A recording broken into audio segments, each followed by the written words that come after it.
법률방송에서는 어제 코로나19로 인한 일선 초중고 학교의 원격 수업을 둘러싼 혼란과 혼선, 교육 당국의 탁상 행정 문제에 대해 집중 보도해드렸는데요. 대학교는 어떨까요? 오늘은 원격 수업에 대한 대학생들의 얘기를 들어보고 아울러 혼란의 교육 현장에 대한 대안과 해법을 모색해보겠습니다. 먼저 장한지 기자의 보도 보시겠습니다. 수도권발 코로나19 재유행으로 가급적 대면 수업을 실시할 계획이었던 대학들 대다수가 일제히 비대면 원격 수업을 하는 것으로 다시 돌아섰습니다. 한국사립대학 총장협의회 조사 결과에 따르면 지난달 31일 기준 4년제 사립대 153곳 중 132곳, 86.3%가 최소 1주에서 최대 2학기 전체를 비대면 수업으로 실시하겠다고 밝혔습니다. 10곳 가운데 9곳 가까운 대학들이 2학기에도 어떤 식으로든 원격 수업을 해야 하는 상황을 맞은 겁니다. 앞서 1학기의 대학들은 초중고교와 마찬가지로 코로나19 사태로 인해 창졸 간의 원격 수업을 실시하게 되면서 큰 혼란을 빚은 바 있습니다. 심지어 명색이 대학교인데 원격 수업이 고등학생 대상 인터넷 강의보다 못하다는 자주 섞인 불만까지 나왔을 정도입니다. 확실히 아깝죠. 왜냐하면 인터넷 강의도 고등학교 때에서 들었던 강의의 수준이랑 지금 대학교 와서 듣는 강의의 수준이 많이 다르고 또 대학교가 더 비싼데도 불구하고 강의 수준이 좀 더 낮기 때문에 교수님이 영상 찍어서 올리시고 직접 이렇게 교정을 못 받으니까 조금 더 힘든 것 같아요. 실력도 이렇게 느는 거를 잘 모르겠고. 일단 수업하는 것 자체도 다르고 그래가지고 좀 불편함이 좀 커서 그래요. 한 학기가 지난 2학기는 좀 나아졌을까? 일단 대학교 온라인 원격 수업은 크게 3가지 방식으로 이루어지고 있다는 것이 학생들의 말입니다. 우선 강의를 녹화해 올려놓은 녹화 강의가 있고 정해진 시간에 온라인에서 실시간으로 강의하는 온라인 실강이 있습니다. 여기에 온라인 실강을 하면서 학생들과 쌍방향으로 소통하는 온라인 쌍방향 강의가 있습니다. 녹화 강의의 경우 정해진 시간에 제때 강의를 올리지 않거나 빼먹는 경우까지 있다는 것이 학생들의 지적입니다. 제일 치명적인 게 일단 녹화 강의를 제대로 안 올리세요, 제때. 예를 들면 월요일에 들어야 되는 수업인데 막 화요일날 올라오고 이런 교수님들도 계시고 그거는 오히려 양호한 케이스예요. 16주차 수업이 보통 16번 이루어지거든요. 이제 한 학기에. 근데 당장 지난 학기 같은 경우에는 16번 중에 강의가 4번밖에 안 올라온 교수님도 있어요. 온라인 실강의 경우도 녹화 강의에 비해 뭐가 나은지 별 차이를 느끼지 못했다는 것이 학생들의 말입니다. 어차피 온라인 실강도 강의가 끝나면 녹화 강의처럼 온라인에 다 올라오니 굳이 그 시간에 집중을 해서 들을 필요가 별로 없단 겁니다. 학생들이 일단 가장 먼저 집중을 진짜 아예 안 해요.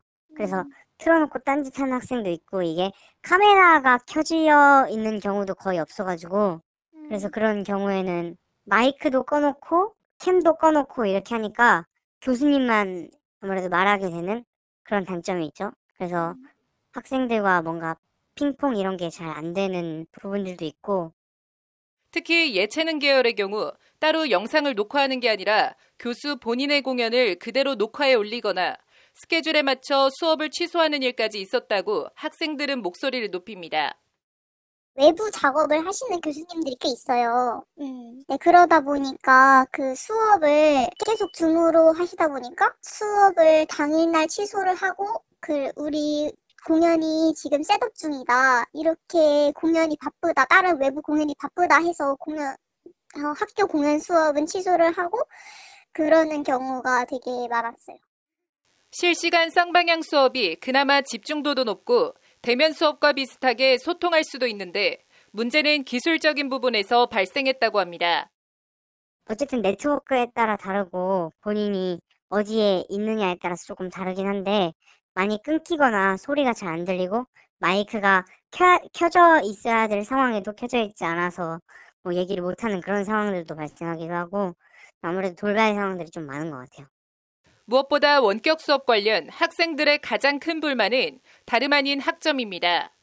교실에서 치러지는 시험과 달리 마음만 먹으면 얼마든지 부정행위를 할 수가 있고 실제 부정행위가 만연했는데도 교수와 학교가 이를 모른 채 하는 일이 비일비재하게 벌어졌던 겁니다.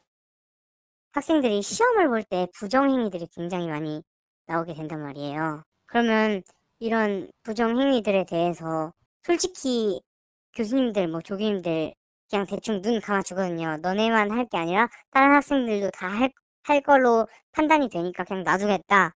이런 뉘앙스로 시험이 진행이 되기도 하고, 이런 여러 문제점과 불합리함이 2학기라고 해서 얼마나 크게 개선됐겠냐는 것이 학생들의 우려와 걱정입니다. 그렇다 보니 1학기에 이어 2학기에도 학교와 학생 간 등록금 반환 문제가 또 불거지는 것 아니냐는 우려가 벌써부터 나오고 있습니다.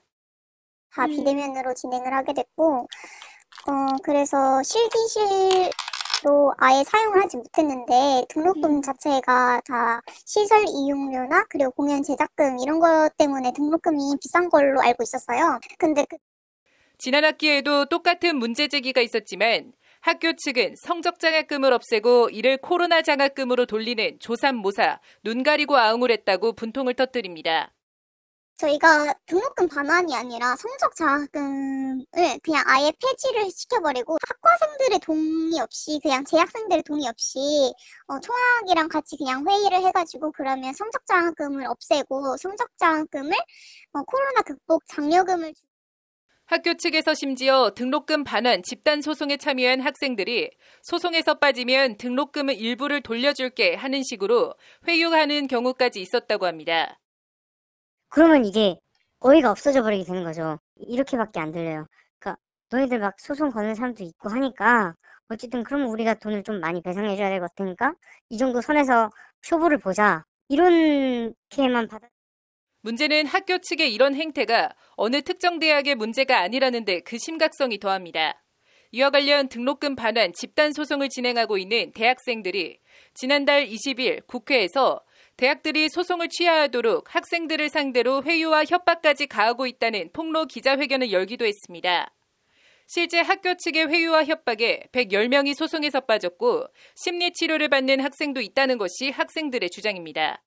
졸업 이후에도 불이익을 받을까 하는 우려로 대학들에 의해서 가해지는 압박들에 대해 매우 심각하게 받아들이고 불안해할 수밖에 없습니다. 대학들의 등록금 반환 청구 집단 소송을 대리하고 있는 박현서 변호사는 대학들의 이런 행태는 명백하게 학생들의 권리를 침해하는 행위로 대단히 부적절하다고 목소리를 높입니다. 그거는 사실 1학기 등록금에 대한 반환이라고 보기는 좀 어려운 부분이 있어가지고, 그리고 금액도 현저히 적고요. 등록금, 코로나 장학금 이렇게 10% 돌려주면 사실 또 성적 장학금을 줄이는 것이 또 아무 관련성이 없는 걸 가지고 학생들한테 또 불이익을 주는 거니까. 대학들이 1학기 때 겪었던 원격 수업과 등록금을 둘러싼 시행착오와 갈등을 해소하고 학생들의 우려와 불만을 잠재울 수 있을지 불안한 2학기가 시작됐습니다. 법률방송 장한지입니다.